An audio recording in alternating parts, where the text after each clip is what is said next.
113 ಎರಡನೇ ವಾಕ್ಯ ಓದೋಣ. Blessed be the name of the Lord from this time forth and forever evermore. Amen. Hallelujah. Hallelujah. ದೇವರ ನಾಮವನ್ನು ನಾವು ಯಾವಾಗ್ಲೂ ಆರಾಧಿಸ್ತಾನೆ ಇರ್ಬೇಕಂತ. ದೇವ್ರು ನಮ್ಮ ಆರಾಧಿಸ್ತಾ ಇರುವಾಗ ನಾವ್ ಏನೇ ಕೇಳಿದ್ರೆ ದೇವ್ರು ಕೊಡ್ತಾರೆ. ಅದು ನಾವ್ ಏನ್ ಮಾಡ್ಬೇಕಂದ್ರೆ ದೇವ್ರು ಹೇಳ್ತಾರೆ ನಮ್ಮನ್ನು ರಾಜಗಳಿಗೆ ಕಂಪೇರ್ ಮಾಡ್ತಾರೆ. ಆಗ ನಾವ್ ಏನ್ ಮಾಡ್ಬೇಕು, ರಾಜಗಳಿಗೆ ಕಂಪೇರ್ ಮಾಡಿದ್ರೆ ನಾವು ಏನು ಆಳೋರಾಗಿರ್ಬೇಕಂದ್ರೆ ನಾವ್ ಏನ್ ಮಾಡ್ಬೇಕು, ಪ್ರಾರ್ಥನೆಯಲ್ಲಿ ಜ್ಞಾನವನ್ನು ಪಡ್ಕೊಬೇಕು. ಸ್ವಲ್ಪ ಸಮಯದಲ್ಲಿ ನಮ್ಮ ಜ್ಞಾನದಲ್ಲಿ ನಾವು ನಡೆಯೋದಲ್ಲ, ದೇವ್ರ ಜ್ಞಾನದಲ್ಲಿ ನಡಿಬೇಕು.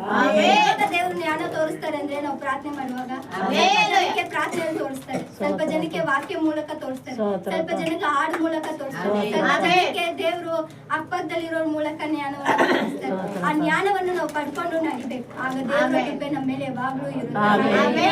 ದೇವ್ರು ಹೇಳೋದೊಂದೇ ಒಂದು, ನಾವ್ ಎಲ್ಲಿ ಬಿದ್ದಿದೀವೋ ಅಲ್ಲಿ ನಿಲ್ಲಿಸ್ತಾರೆ. ನಿಲ್ಲಿಸ್ಬೇಕಂದ್ರೆ ನಾವು ಅವ್ರ ನಾಮವನ್ನು ಇರ್ಬೇಕು. ಅದೊಂದೇ ನಾವು ಮಾಡಿದ್ರೆ ಸಾಕು. ಹಲ್ಲೆಲೂಯಾ. ಕೊಟ್ಟಿರೋದಕ್ಕೆ ದೇವ್ರಿಗೂ ಪಾಸ್ಟರ್